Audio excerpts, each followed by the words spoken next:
I should be good. Yeah, you're good. Everything should be good. Alrighty.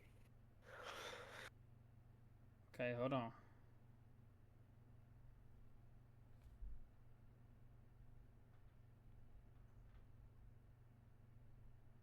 All right.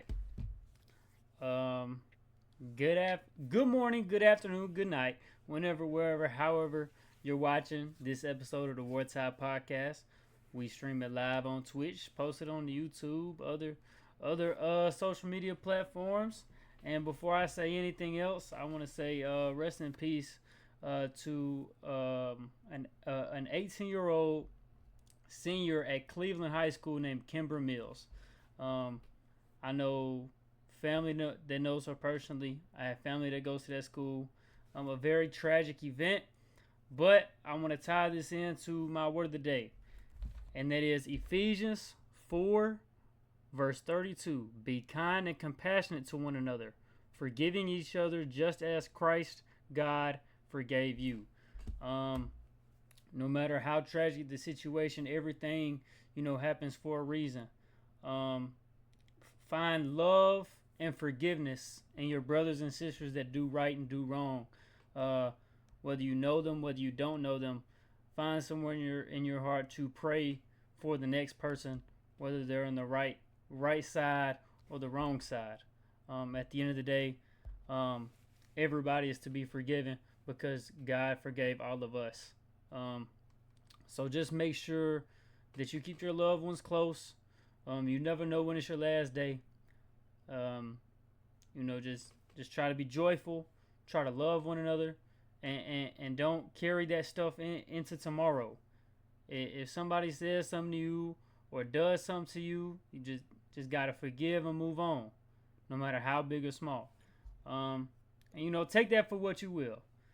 But with that being said, we're gonna get straight into this week's episode of the podcast. Let's do it. And that's Vandy at Texas at 11 a.m. And my first bulletin note is this big question. I'm not saying I agree with it. I'm not saying that I disagree with it. Diego Pavia Heisman question mark?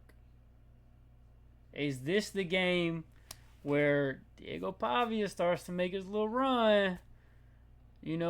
Look, the guy runs his mouth, but Diego Pavia has a Vanderbilt team in college football playoff talk. We laughed at him at the beginning of the season, and each week it's starting to become more and more realistic, more and more believable. And just to give a little sneak peek to a later segment, I think they find a way to make it there. Sue me. And this is a good Texas defense. He didn't have the best game last week against that Missouri defense. I'm not saying he's a Heisman winner. But when you take a program like Vanderbilt and you win football games, and you win them so much so that you're a top 10 team in the you're a top 10 team, your name is Vanderbilt, and you play in the SEC. What more do you need? What better story? I think Diego Pavia finds himself in the race. I don't think he's going to win it.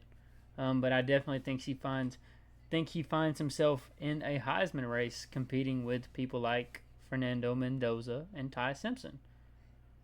I think he makes a pretty good argument. I think they get a pretty good statement win at Texas this weekend. And Diego Pavia does what he does and just finds a way to win the game. That's what this kid is good at doing. And I said this earlier in the year, when Diego Pavia needs 5 yards to get a first down, he runs for 6. When it's third and long, third and 13, he passes for 14 yards. He does what it takes to win the football game, unless he plays Bama at Bryant-Denny Stadium before you get the chance to say that. I'm gonna just shut that I down for you. wasn't even gonna say anything. Wasn't even gonna say But anything. but but this kid is actually I believe a winner. I hate it. I'm not a big fan of the guy, but he's a baller and he's a dog, and I can't take that away from him. I think he has a solid statement win against Texas. That'll be 3 in a row for Vanderbilt. Who thought we would be saying that this year? It's not me. That would be three Maybe to start the solid year. statement wins, and I can't argue with those facts. My next big question is, you know what is it going to take for Texas to win? Will Arch finally find consistency? He had a good game against Oklahoma, a bad week versus Kentucky, and then a good week versus Mississippi State. Will he finally find a way to just stay consistent, stay on that path? And that's what it's going to take for Texas to beat this Vandy team. If Arch doesn't show up to play, I don't think Texas has a shot. And I think that'll be the biggest key. If you go out there and you play like you did against Kentucky, you can just go ahead and just don't even get off the bus. You stay at home. Stay at home. There's no shot. Mm. Um, this is the Texas defense that is good, that can shut you down if they need to. I'm not gonna say they're amazing. I don't think they're perfect. Um, I think they're in the upper half of the SEC defense. Um, so I think the sweep spot for Texas is about 27, in my opinion, and that's gonna take some Arch Manning plays. It can't just be run game. It can't just be screens. Arch Manning has to make some plays. He has to show that the name on his back is the real deal. And there have been times this season where he has shown that, but there have been times this season where he looks like he's had everything handed to him up until this point. And so we'll see.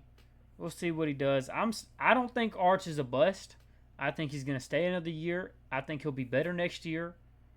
Unless Sark leaves, that's up for a conversation later on. Um, I just don't think it'll happen this week.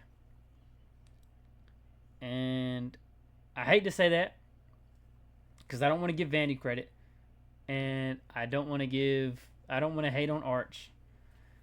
But this leads into the last point I have about this game is Vanderbilt really, not just ranked, are they really a top 7 team? Like, this is a team that, the score doesn't look it, but they competed with Bama for 3.5 quarters. They were in the ball game with Bama for 3.5 quarters. And when you look at it, there were a few turnovers from Diego Pavia away from potentially winning it. Diego Pavia had 2 really bad red zone turnovers that cost them the game.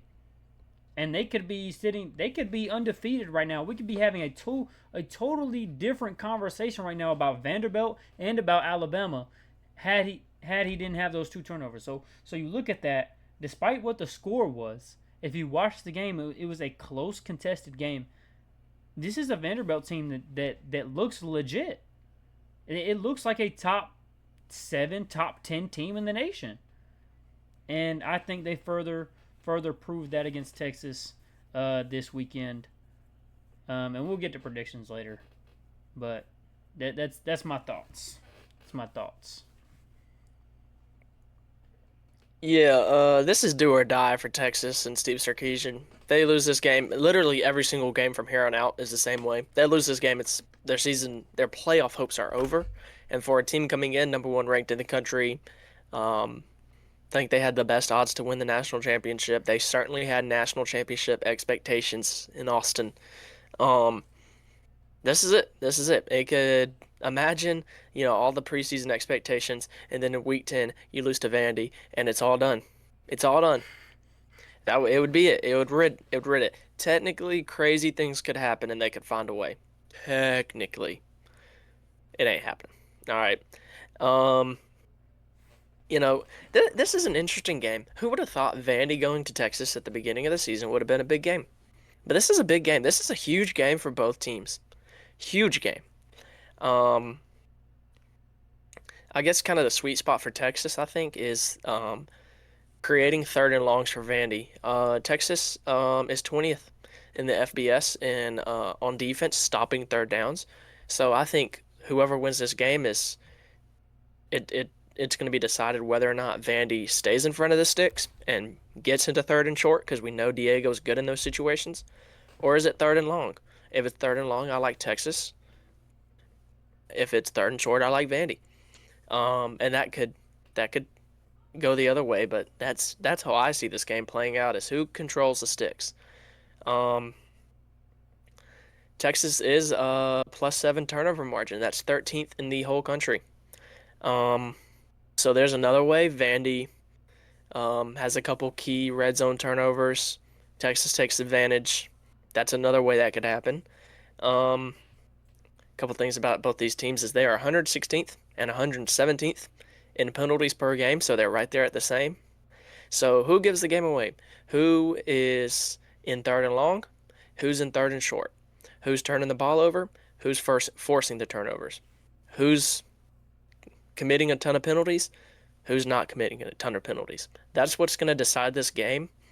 It's an 11 a.m. kickoff, which kind of takes away that home field advantage a little bit compared to if it was a night game in Texas. Texas is favored in this game, which is not surprising because it is at Texas, and you know, yeah, Texas is one of those big schools that's gonna get a little bit of bump because of Vegas knows that they're gonna have a lot of betting on their side. So I'm not buying too much into the line. I'm not surprised by it. It's like 3.5 in favor of Texas or something like that. Yeah, this could be a really good game. Huge game for both teams. Like I said, I think it's gonna the sticks.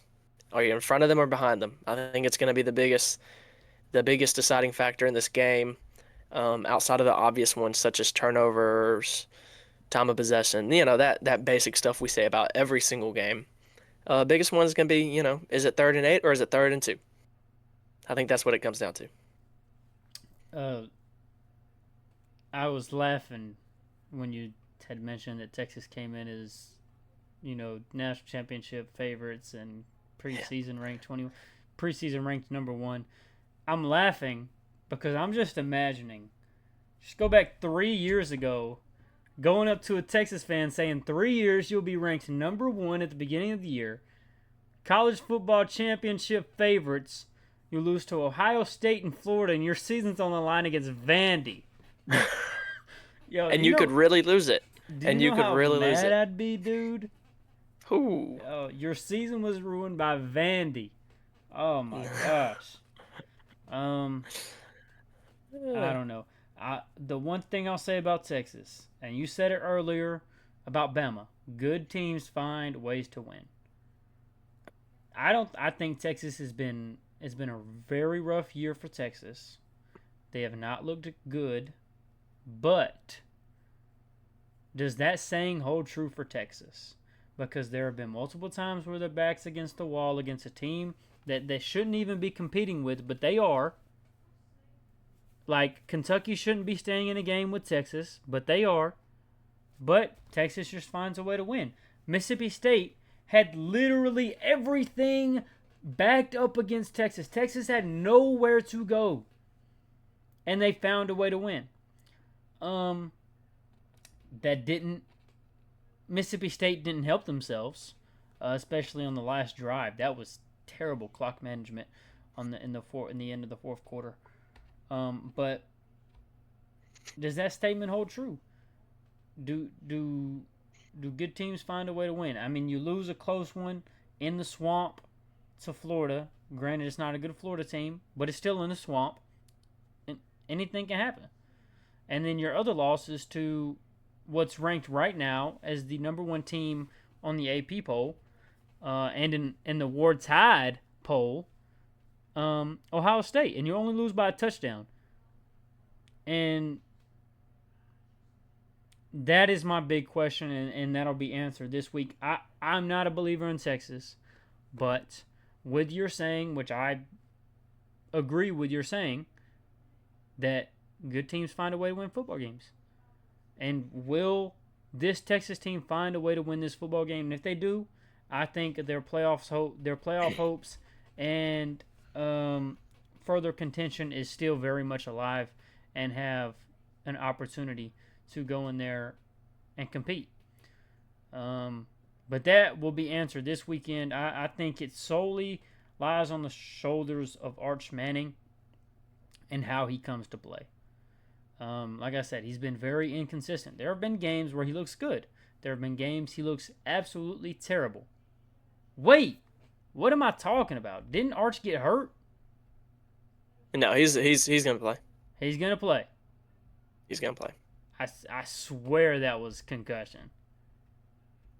Did you watch? Oh yeah, Did you watch the yeah. play? No, I saw it. Yeah. No, they I Hey, think I don't think whatever. they ruled it a concussion officially, but I think yeah he'll be good to go 7 days.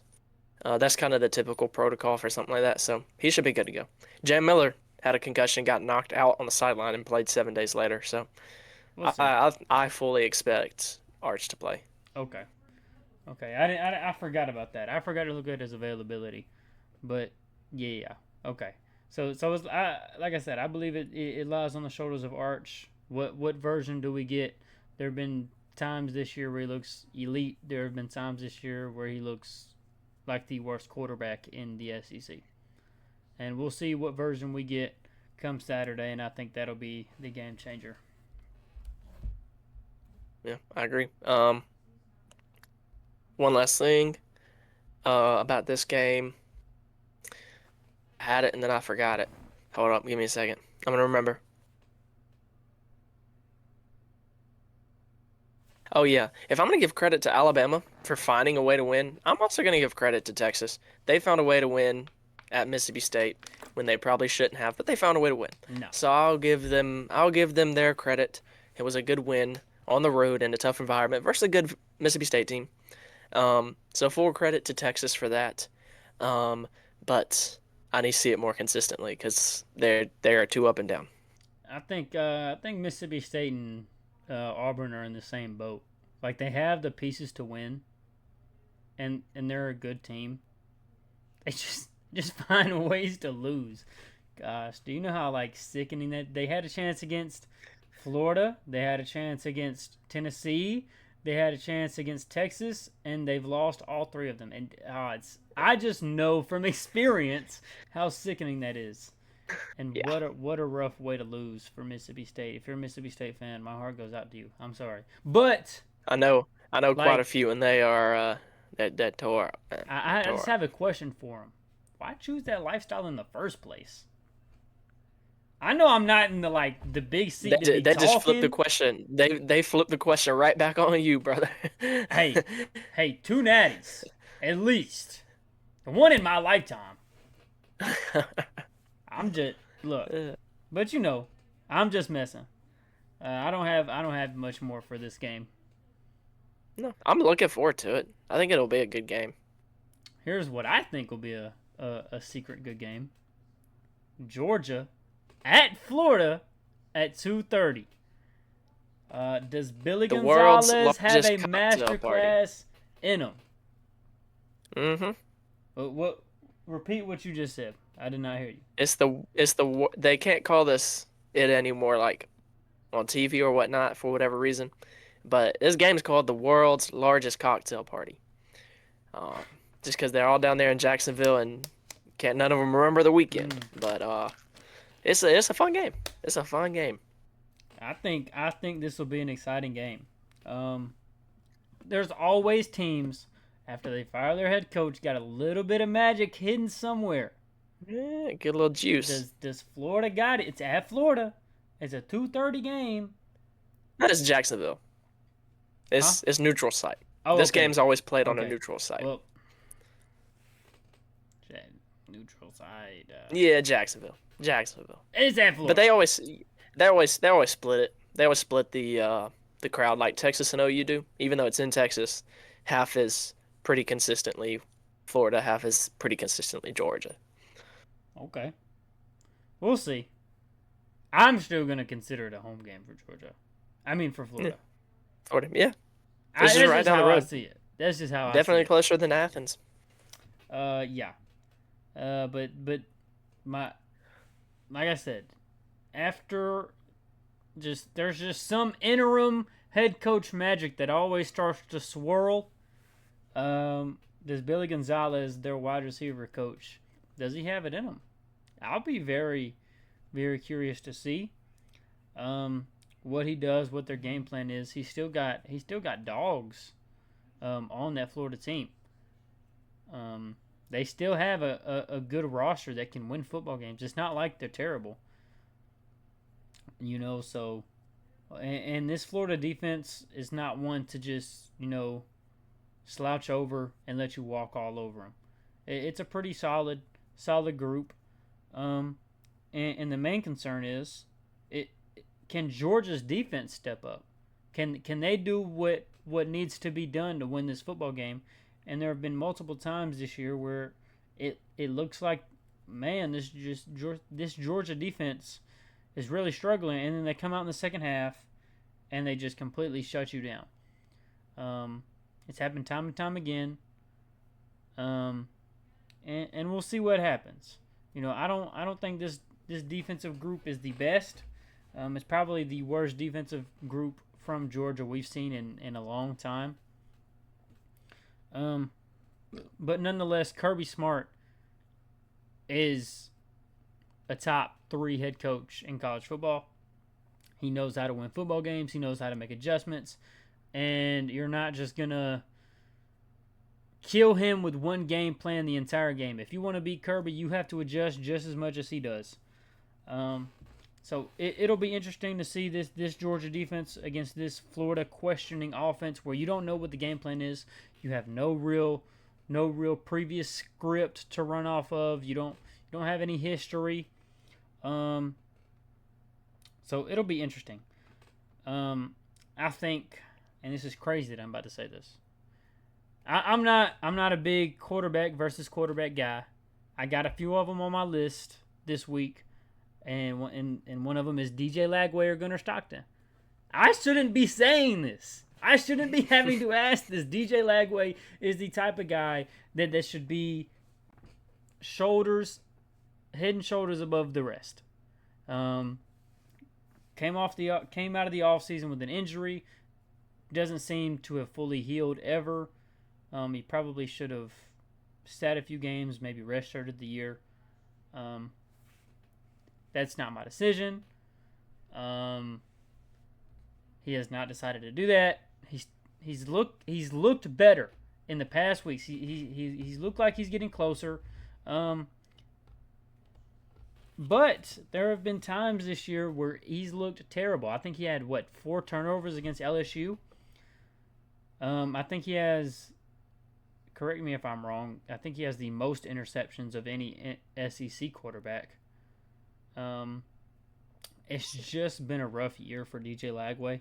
But like I said, he's starting to turn it around, starting to look a little bit healthier.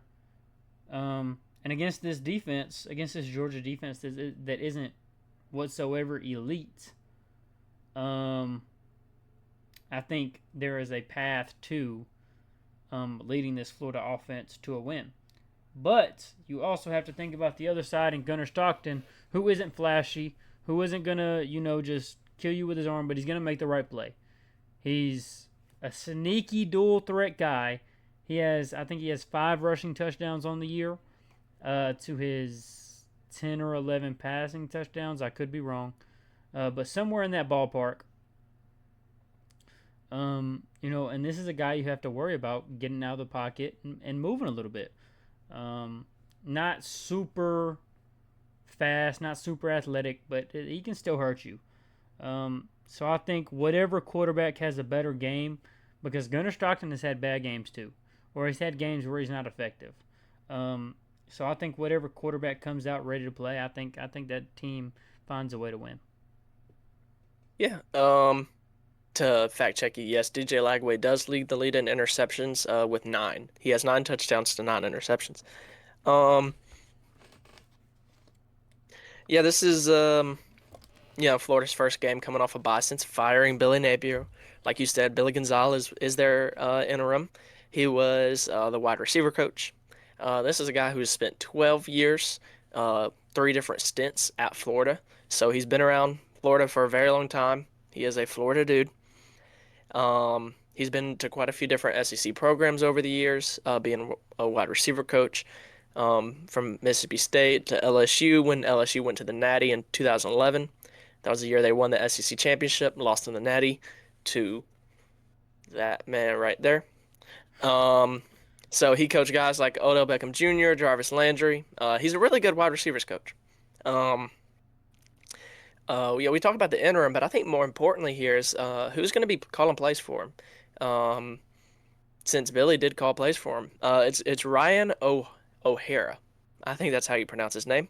The only other times he's called plays in his career is 2016 to 17 at Alabama A&M. He was their play caller. Since then, he has not called plays. He did say that they're going to kind of come in with the same like playbook that Billy had in place. But of course, since this is a different play caller schematically, it's probably going to be a little bit different. So do they throw in some wrinkles that can attack Georgia? Um, Something that Georgia's not going to be expecting. Because Georgia hasn't seen this guy calling plays for Florida yet. So there's a question there. Um, what are the keys to Georgia win? Very simple. Keep the same energy you headed into the bye with. It was a high energy, emotional game at Auburn. Same thing when Ole Miss came to town. If they can carry that same energy, I think it's going to be really hard to beat Georgia with that energy for anybody. Um, can Glenn Schumann and Kirby Smart can they go to work against this first time SEC play caller? Can they put him in some uncomfortable situations, maybe confuse him a little bit, give him some stuff that maybe he's not totally ready to see? Um, Kirby Smart, great defensive mind. I have no doubt that he could do that. Don't let Florida take control of the running game. Florida has been very good when they run the football this year. I don't have exact stats, but they have a good running back and they have probably one of the quietly best offensive lines in the nation. Just people aren't talking about them very much. So yeah, can Georgia kind of hold Florida's running game? Don't let DJ Lagway take over the game. Then Georgia should be in a good spot if they can accomplish those things. So what about Florida? What does Florida need to do to win? A little bit of its luck. Don't hope just hope Georgia doesn't come in with the energy they did the past couple weeks. You kind of need a post coach firing resurgence of energy that we see some teams have. I think that's going to be necessary. Um, Getting to Gunner Stockton. Um, Florida's pass rush is pretty good. They sacked Arch like 5, 6, 7 times. They can get to the quarterback. Gunner's tough, man. He's a tough man. G- Golly, Gunner is a tough dude, and he's gonna keep fighting. But can you kind of rough him up a little bit? Can you kind of take him out of the flow of the game? If you can do that, then Florida's defense is really good. Then you kind of putting yourself in an opportunity to be able to score with Georgia, and then at the end of the game, anything can happen, dude. Anything can happen. Um, I guess what is the identity of this Florida team going to look like? Is it going to be completely different? And if it is it going to be a good difference? And is it going to throw some wrinkles at Georgia? If it does, Florida can absolutely win this football game. Key is going to be doing it consistently for 4 quarters. Georgia is going to come at you hard. All right, just when you think you have them on the ropes, they are going to punch right back hard, and you have to keep going through those punches, especially coming out of the second half. We know Kirby's fantastic. So can you consistently execute this game plan for 4 quarters? That's what it's going to take to win. Kind of in summary, nothing will surprise me this season. This is an insane season. This absolutely is not an easy win for Georgia, and absolutely could go either way. Fully believe that. Um, what I think it comes down to, energy. This is an energy game. Who comes in and simply just wants it more? Does Georgia come in off that high, off the past few weeks? Or does Florida come in more ready to play under a new system, under an interim head coach, just firing their coach? That's what I think it comes down to. Who comes in and just simply wants it more? It'll be very interesting to see. Like I think the turning point of this game is literally just the elite second half adjustments from Kirby Smart. Um, I think Florida might have what it takes to hold on in the first half, give them that life, and then Kirby's gonna do what he does best. He's gonna get in there. He's gonna make his adjustments. They're gonna come out, and they're gonna be shut down. Just like I've seen over and over again from that Georgia team this year. Um, and I expect Gunnar Stockton to have a fairly decent game. I think he does what it takes to get it done. Um, I like Gunnar in this game. Um, I think he's going to piece up the Florida defense. It is a good Florida defense, but every once in a while, these good defenses get exposed by an unexpected character. And I think that unexpected character is going to be Gunnar Stockton this week. Um, it would be fun to watch. I would love to see Georgia lose to a team like Florida. That would be absolutely hilarious. Um, you don't share the hate that I do for Georgia, but you do own Georgia. So like we can laugh at Georgia together, right? We Yeah, can laugh at always, Georgia always. I together. love making fun of Georgia. Um, it would be hilarious. I just don't think they'll have what it takes. I think Georgia's focused. Like you said, who wants it more? Um, this is a Georgia team that needs to win to get into the college football playoffs. That they need everyone they can get. I'm not saying they're out of it, but like if you take your focus off the goal for 1 second, it's a whole new playing field. Um, You're in a sketchy situation if you're a yeah, two-loss SEC team this year. I yeah, don't, last year wasn't it's the very case. scary. Two-loss SEC team was getting in. This year, I I'll be It, honest. I don't feel it's good about a scary. two-loss SEC team. And that's kind of what I brought up earlier with Ryan Grubb when I said maybe saving Bama's season. If you're two losses, there are a lot of teams at the end of the year in this SEC, in the SEC that could be one-loss teams Yeah. and looking to get in. There might even be a one-loss team that doesn't make the college football playoffs. I think there will be some around the country. I don't think there will be an SEC team, obviously, or a Big Ten team that loses one game and misses out. But I think there will be a two-loss SEC team that doesn't get in. I believe it. I believe it. The Yeah. SEC is back. Like last year, Mainly just because of how many there are, but also what else is going on around the country. We'll go over playoff predictions later, but these conferences, Big Ten, ACC, they're looking like they could get more than one team in. And when that happens, you're taking away spots from Georgia if they lose this game, um, for instance. So it'll be interesting. the biggest thing is Alabama in week one lost to Florida State. Well, now they have the entire season to make up for it. Yeah, This is the back end. You yeah, lose now, it's going to be hard to claw back. yeah. It's not as forgiving. It's just not as forgiving.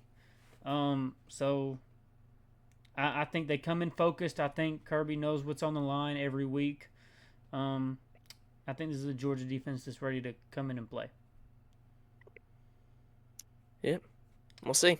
I'm excited for this one. I love this game every year. I love it.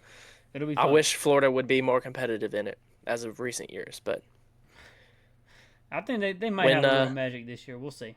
they might. We'll see. The last SEC preview of the day: Oklahoma at Tennessee at 6:30. What do you think about this game? I'll let you open it. Yeah, night game, Neyland Stadium. Um, this is Josh Heupel coaching against his alma mater. Tennessee did win this game last year at Oklahoma, 25-15.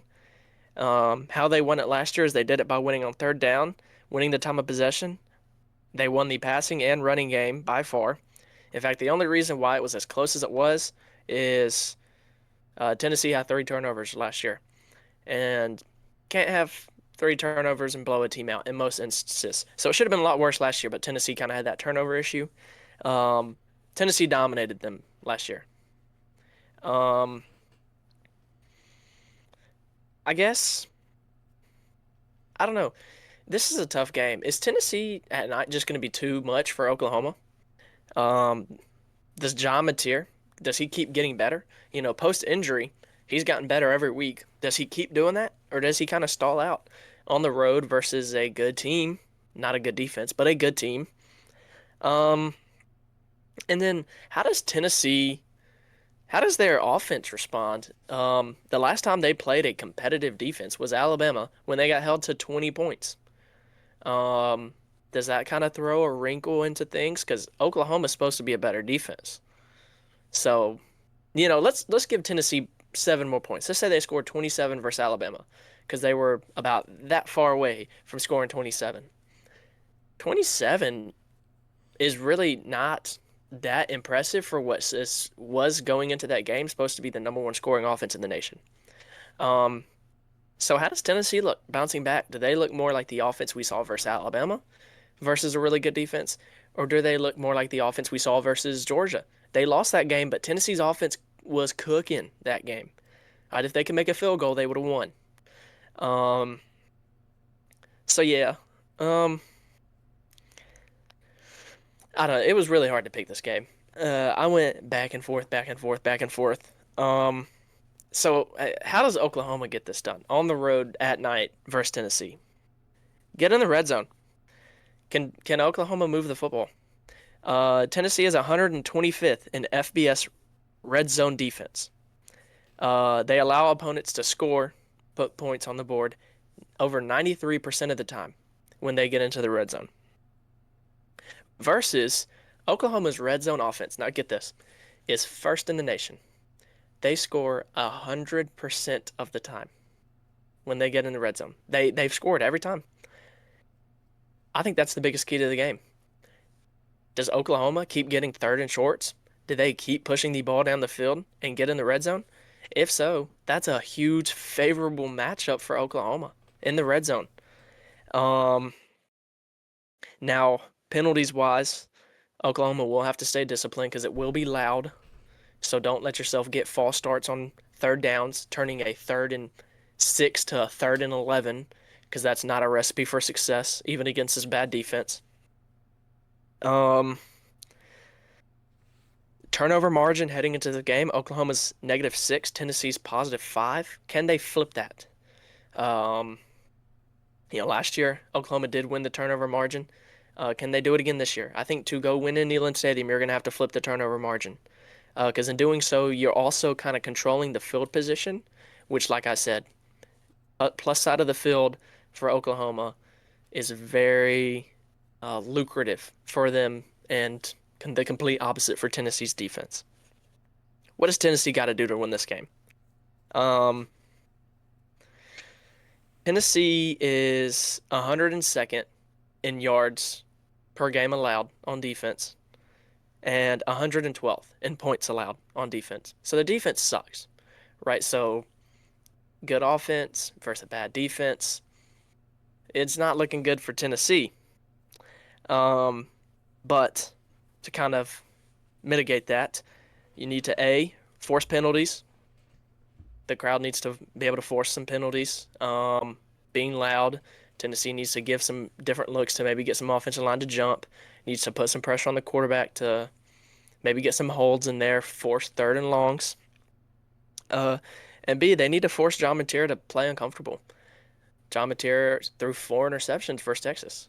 I don't think he throws 4 interceptions versus Tennessee, but they need to be able to get at least 1, 2, 3 interceptions thrown to go in their favor to kind of keep that Oklahoma team from getting to the red zone and where they are incredibly, incredibly comfortable. Um, I think this game comes down to who can stay in front of the sticks. If it's a bunch of 3rd and shorts for Oklahoma, I like their chances. If it's 3rd and long, I like Tennessee's defensive chances, especially with the crowd and everything. Um, I guess, and also how does this Oklahoma defense, who's really good, how do they play this Tennessee spread offense? Because that's kind of Tennessee's thing. They spread you out, and they're really good throwing the football. But where they really get you is the running game, because they spread out your guys so far, so they make you take guys out of the box, and they run it down your throat. Um, so how does Oklahoma guard it? Are they more honed in on the run? And if so, can Tennessee take advantage and throw it over top them? Or are they more out guarding the pass and can Tennessee just pound it, pound the rock all the way down the field? So who can stay in front of the sticks when Oklahoma's on offense? And can Tennessee take advantage of Oklahoma defense that might be a little out of balance depending on how they play this Tennessee offense?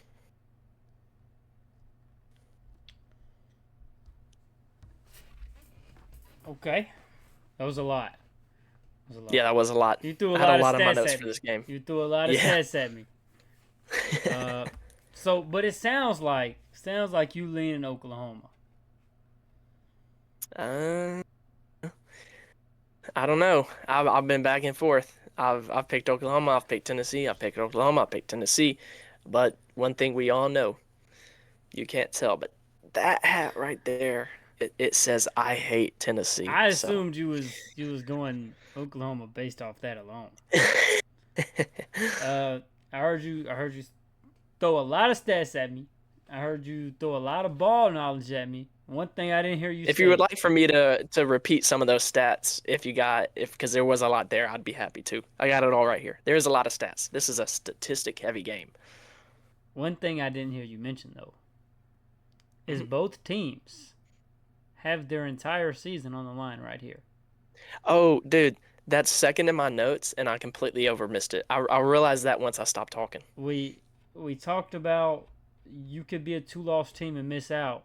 Well, if you have a chance, now's your chance. Yeah, This this is is it like for both this is teams. This is final it. final call for both teams. Both teams need this win. And when you got a game like that, I know you just threw all them statistics at me. One thing that I'm looking at is Oklahoma only put up 26 against a very eh Ole Miss defense. Yeah, I don't think they're the worst in the SEC, but I think they're bottom four, bottom three. a very similar defense to this Tennessee defense they're about to play. In all honesty, statistically wise, not too much different. I was gonna say that they're very similar. I would give the edge to Tennessee's defense, not because they're just better, but because the environment. They Yeah, Oklahoma put up 26 at home against that yeah, Ole Miss defense. Now they have to try to go put up around the same amount of points away at a night game. And Tennessee is one of those crowds. They show up and they show out. they do. This is the real SEC crowd. This is the real deal.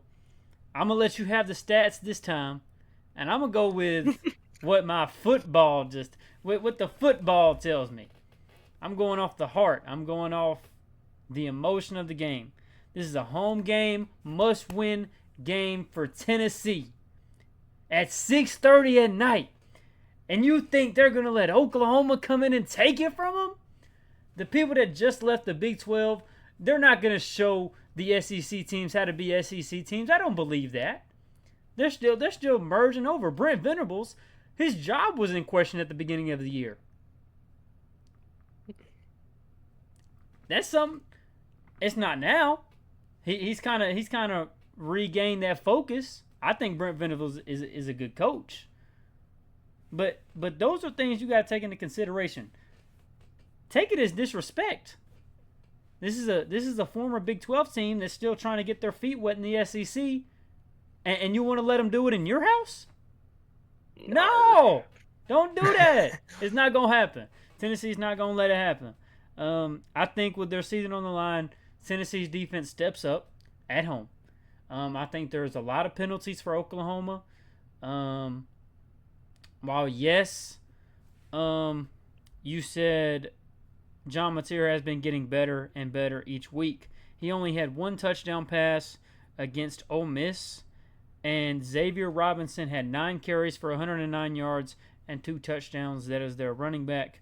And let me tell you something about Oklahoma's rushing offense. It has not been that good all year. That was kind of like a spark, if you will, like a fire in a bottle. And I don't think it shows up back to back games. And if you're relying on somebody to have 9 carries for 109 yards and 2 tutties to win a football game, or to compete in a football game because they didn't beat Ole Miss, but if that's what you're relying on from this Oklahoma offense, I just wouldn't count on it. That's my main concern. Is while yes he did look better, I still have questions about John Mateer. It's at Tennessee. My heart's telling me Tennessee's gonna win, just because it's the night game in Tennessee. Now, if it was at a neutral site, if I would be just like you, completely torn. I don't know who to take, Yeah. but everything's telling me with Tennessee's life on the line, they need a win. Was one field goal away from only being a one-loss team right now. Um, Outside of the score, competed with Bama. You know, just had too many bad plays that went Bama's way. I think that game was a lot more competitive than it looked. But then again, Nah, Bama killed him. Bama killed I him. didn't I They didn't killed him. watch every Four play. quarters. I didn't watch every play. I only kind of watched highlights, kind of saw where everything was. But I do think Tennessee is still better than what they're giving credit. They've had some bad losses to really good teams, um, especially one that they should have won. And I think they keep their playoff hopes alive this week in Tennessee, and they beat Oklahoma. And I just a defense I do think is really good. I think that Oklahoma defense is starting to get tired. Um, you look at the Texas game; they only put up 23, but Arts had a really good game. Um, and then Trinidad Chambliss kind of just did almost what he wanted, basically, to you. Which, granted, it's Ole Miss. It's really hard to gauge against an Ole Miss offense because they're always really good, but still, Yeah. they kind of just did what they wanted. It seems like there's some wear and tear, tired, fatigue. I know that Oklahoma is still an injury-ridden team. They've been injured all year, and I do think that's a factor going into this game. I got Tennessee for no Yeah. statistical reason, just because I got that heart. Hey. I feel it. I feel it. I don't know why. Um. I make fun of this Tennessee defense. Their pass rush is actually really good. They are good at getting to the quarterback. Um. So I'll give them that credit when it's due. In fact, they've been good all year, except for one game when they didn't touch Ty Simpson. Um.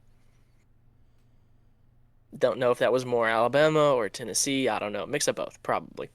Um. But yeah, Tennessee pass rush really good.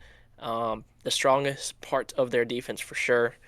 Yeah, torn. Honestly, still don't even really know who I'm gonna pick. So, we'll see. We'll see when it comes time for predictions. I'll make the final pick.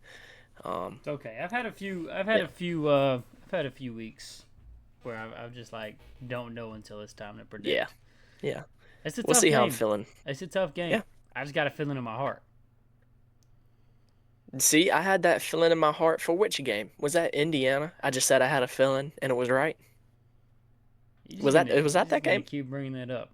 No, no, I'm serious. Was it that game or Oh, was oh it the yeah, Oregon yeah. Penn It State was. game? I thought you were Okay, just cool. rubbing it in my face that you No, knew no. Indiana was gonna Yeah. win. You, you Dude, just woke it up was and just a knew. gut feeling. Apparently, superstition. I think I might have a couple of those this week. We'll see. I'm gonna start taking that because I'm trying to think too much sometimes, and we see where it's gotten me.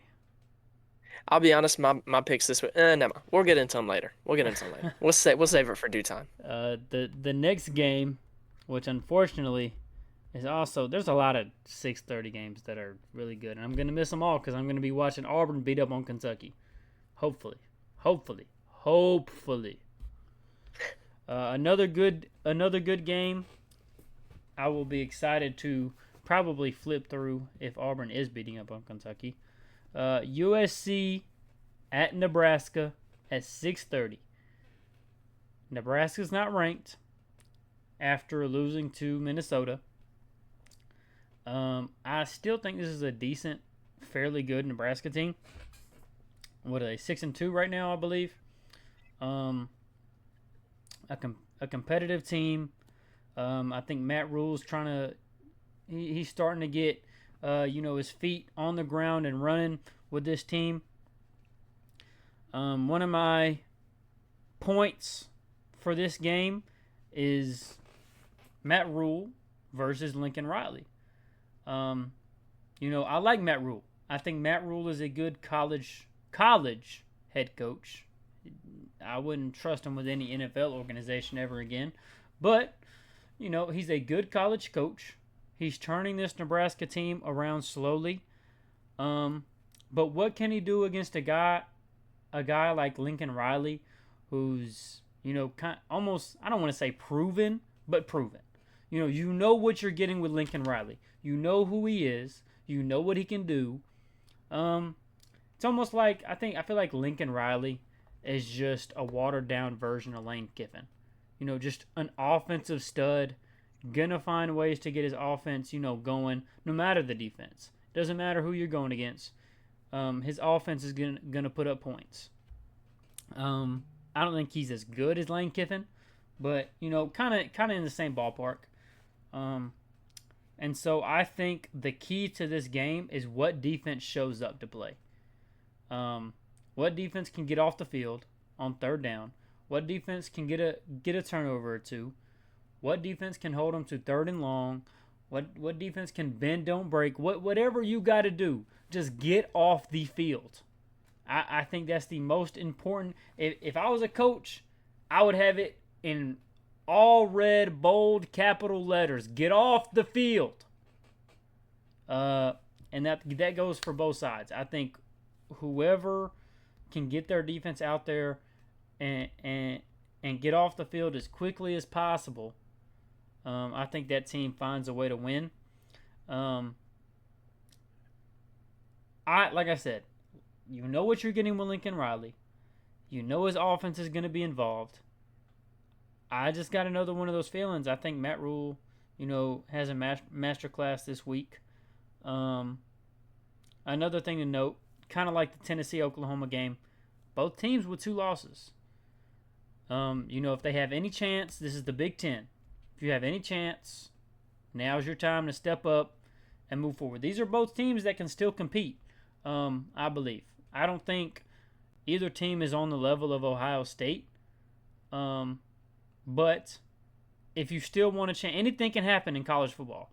If you want a chance, you got to win. It doesn't matter if you lose. You can win out, but if you have 3 losses, we know you're not going to make it. And like I said earlier, I don't like doing this because it's never quarterbacks don't play each other. But what quarterback is going to have a better game? Dylan Raiola or Jaden? How you say his name, bro? I always struggle. Maava. Jaden Maava. Maava. Something like that. It's something like that, man. But they're both really good quarterbacks. I like Jaden. I like Jaden M in this Lincoln Riley system. He's looked really good. We all know Lincoln Riley is a quarterback whisperer. Quarterback whisper is a term that's just thrown around. Like, for example, they gave Hugh Freeze quarterback whisper. You tell me what historically amazing quarterback Hugh Freeze ever had. Now, if you want to say he's a wide receiver whisperer, I can get behind that. Hugh Freeze knows how to get some wide receivers. But people just say quarterback whisperer for every offensive coach there is nowadays. Lincoln Riley is a real deal quarterback whisperer. He knows what he's doing with these quarterbacks. And Jaden is just more proof in that pudding. But you got on the other side a guy like Dylan Raiola, who, every Saturday he's doing his best Patrick Mahomes impression and he's making these crazy plays. And whether he's trying to be too much like a guy in the NFL or not, I don't care.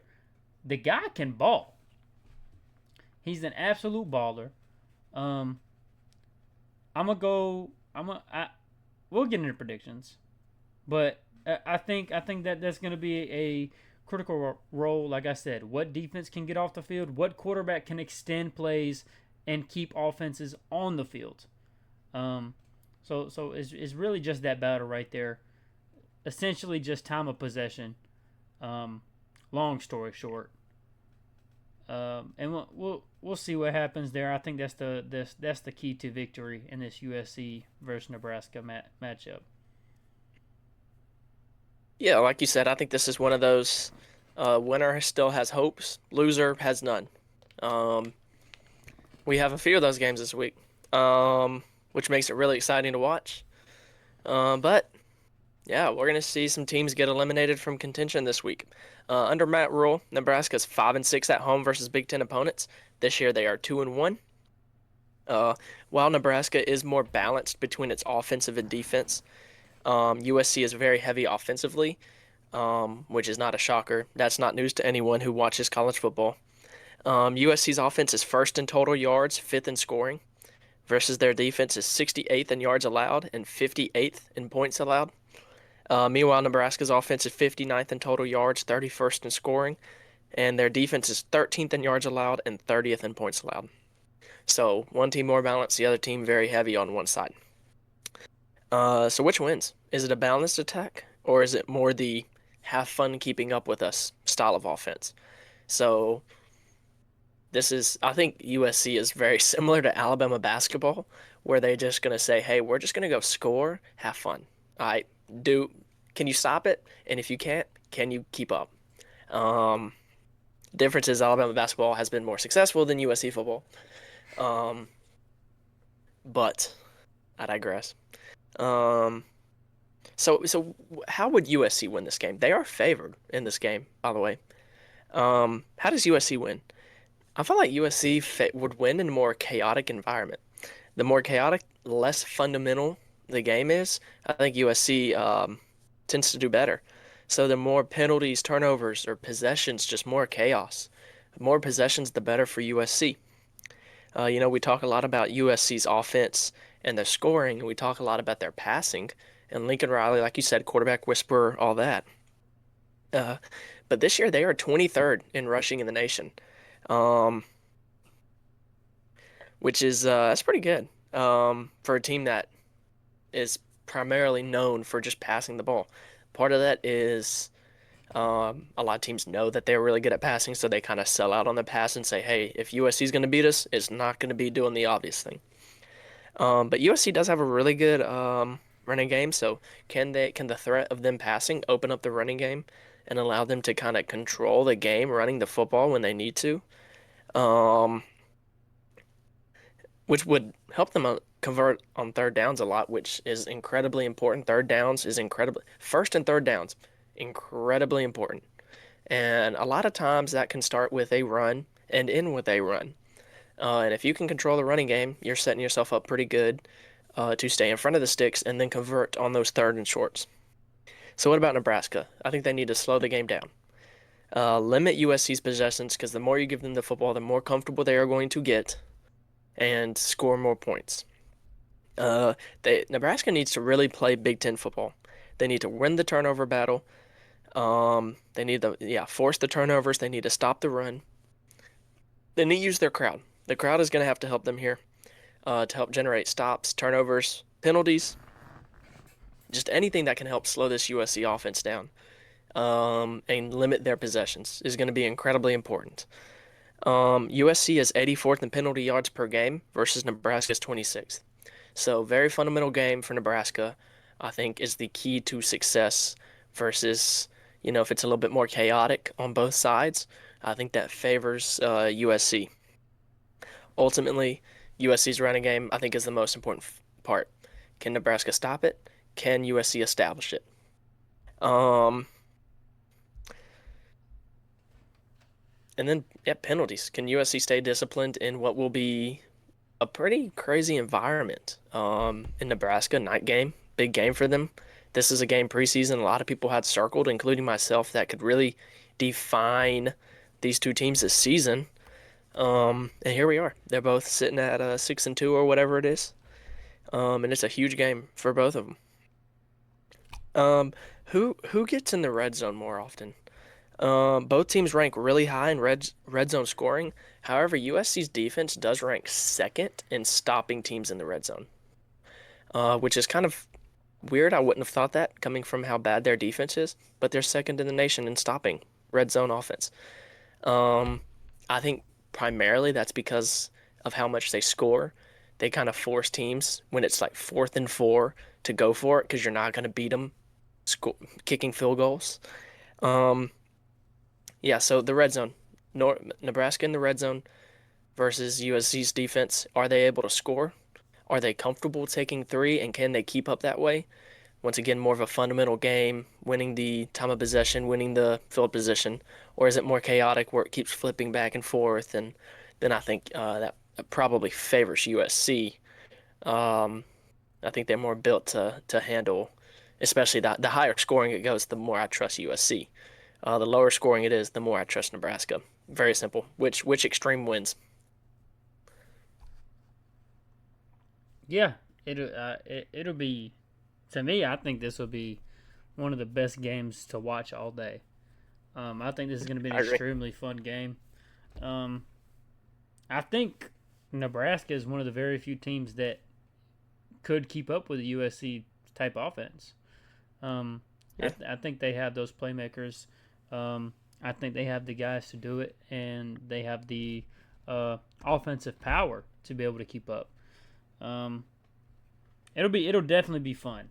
I honestly, I'm kind of like you on the um, Oklahoma Tennessee game. I don't know who to pick on this one. This is something that I'm still thinking about. Um, I'll probably find a way to watch some of this while Auburn's playing. I really don't like to watch other games when Auburn's on the TV. dude. If Alabama's killing somebody, I still won't flip the channel. It's hard. It's Maybe hard during because commercials. I'm I'm not a perfectionist in real life, but when it comes to football, I want to watch every Yeah. detail. I want to see how you Yeah. execute even when you're up 30. Uh, Well, I think also, look, you love Auburn football. I love Alabama football. I would rather watch anything else oh yeah, than just every little detail of my team. So that's when Alabama's playing, I hardly even look at what else is going on around the country because I'm so yeah. I'm laser oblivious. focused. I'm Yeah, oblivious. I'm so laser focused on what is going on. Even It's, even when I open you know, my phone, it's just straight like Auburn things. Like I follow yeah, a lot of Auburn pages, so I'm getting constant updates of what's going on. Um, it's almost funny because, which you can't speak from this experience, Auburn could be losing bad, and I'm just like, dude, I want to turn this off so bad, and I just never do. I don't know what it is. you can't. I I always watch to the end. Yeah, it's something like you have to do. If you don't watch to the Yeah, end, you're not a true friend, true fan. Come on now, come on now. nah, I agree. Uh, I don't have much more on the USC Nebraska. We'll get This will in. probably be the game I watch. This will be So, fun. It will be fun. yeah, It will I'll be keep you fun. updated on this game. Uh, Make sure to check in on that Oklahoma Tennessee game. Oh yeah. I'm gonna have the multi-view on between these two teams. All these 6:30 games, man. Man, it's a good Um, slate. and Prime time football, baby. here's an amazing game that comes on at an amazing time for me because it'll come on after the Auburn game. Win or lose, I'll have something to watch. 9:15, dude. 9:15 Late. Cincy versus Utah. I love these late games. I'm Man. I love them. Well, I've had a long Dude, day. Pac-12 after dark. Dude, Miss it, miss it. I remember being up at they like still have midnight. it. It's just It's yeah. not the same. I can catch No, a it's not the Hawaii same. game They every still once have in a the late while. game. Yeah. Dude, I was watching Florida State Sanford play when Sanford beat them just a couple weeks ago, and that game went till 1:30 in the morning. But I was living my best life. That was That's phenomenal. peak right there. That's peak right Yes. there.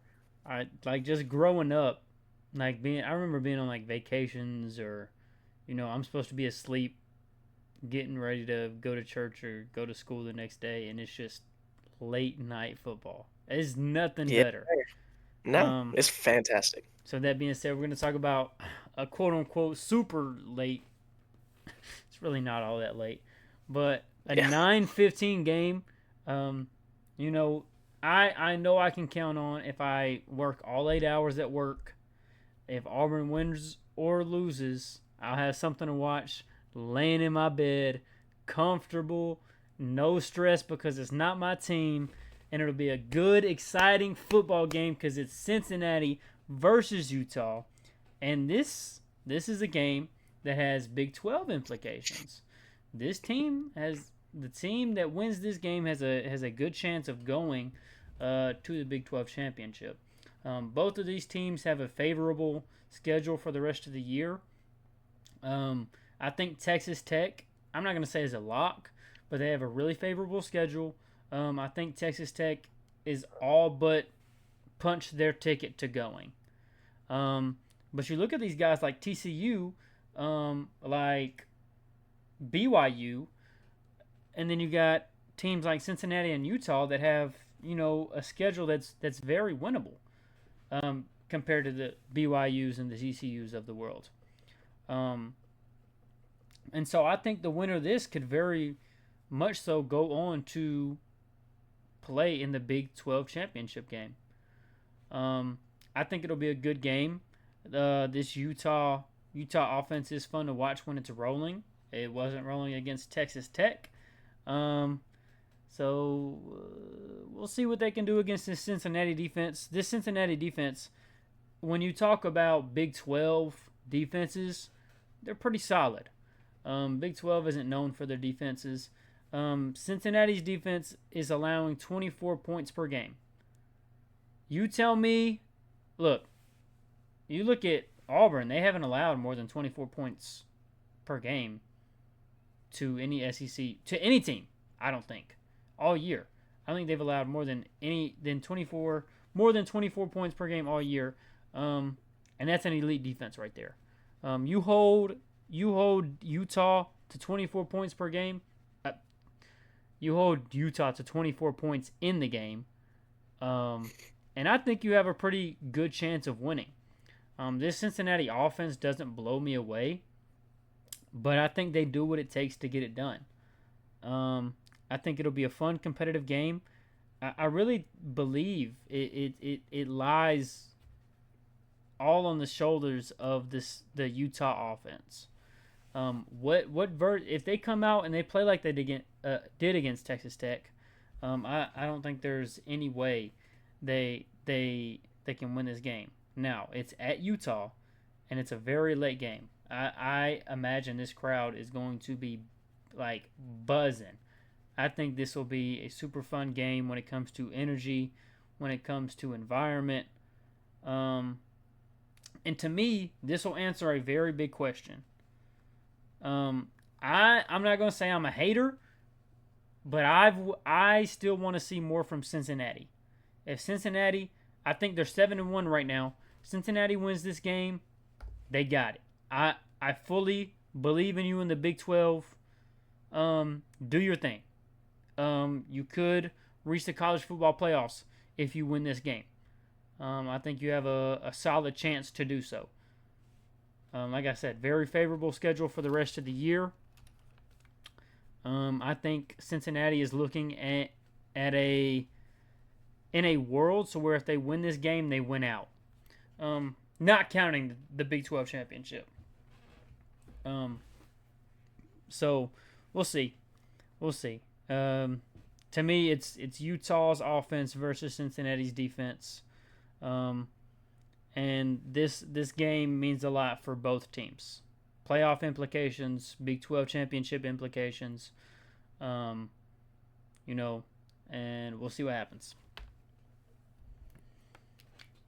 Um, yeah, this is yeah, late game. It's gonna be 8:15 local time kickoff, so we know it's late here, but it's late there too. Um, This is the number 17 team in the country, according to the AP poll. First, the number 24. Um, Game day. Game day is going to be there. Game day in the Big 12. Being at Utah for the first time in two since Saban's last season. I think they went there Saban's last season. So it's been a couple years. Um, Cincy is tied for the best conference record right now. They are 5-0 in the conference, so this is huge for them in getting to that conference championship game and possibly in the playoffs.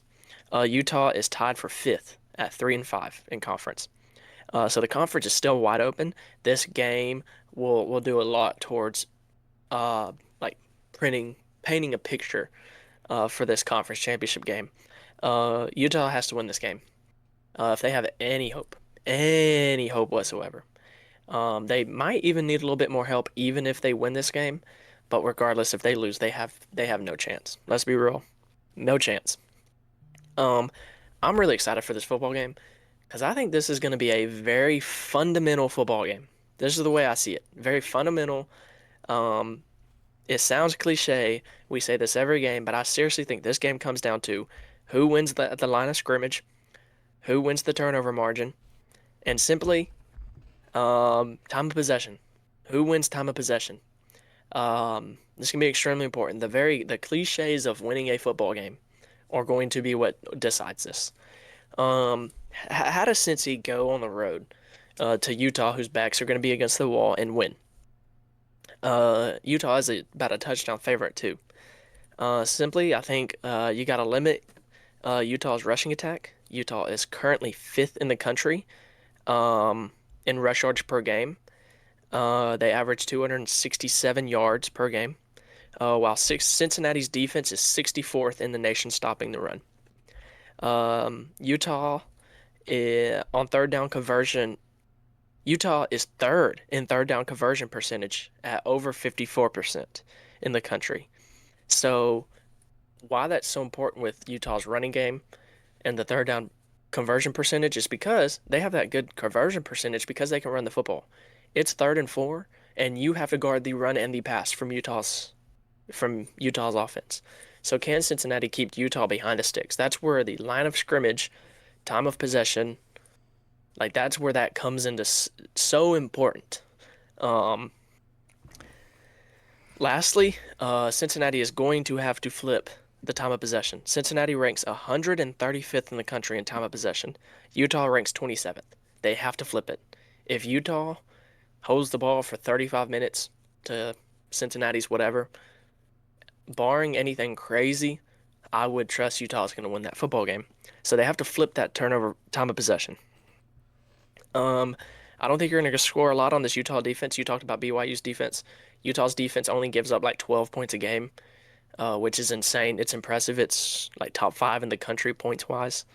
Um, so you you gotta find a way to get off the field on third down and flip the time of possession, and then win at the line of scrimmage, win the turnover margin, find a way to just I don't know. Uh, I I don't mean to be a hater. I just don't think Cincinnati can find a way to win this game. I genuinely just do not believe. Maybe I'm a hater. They're gonna have to prove me wrong.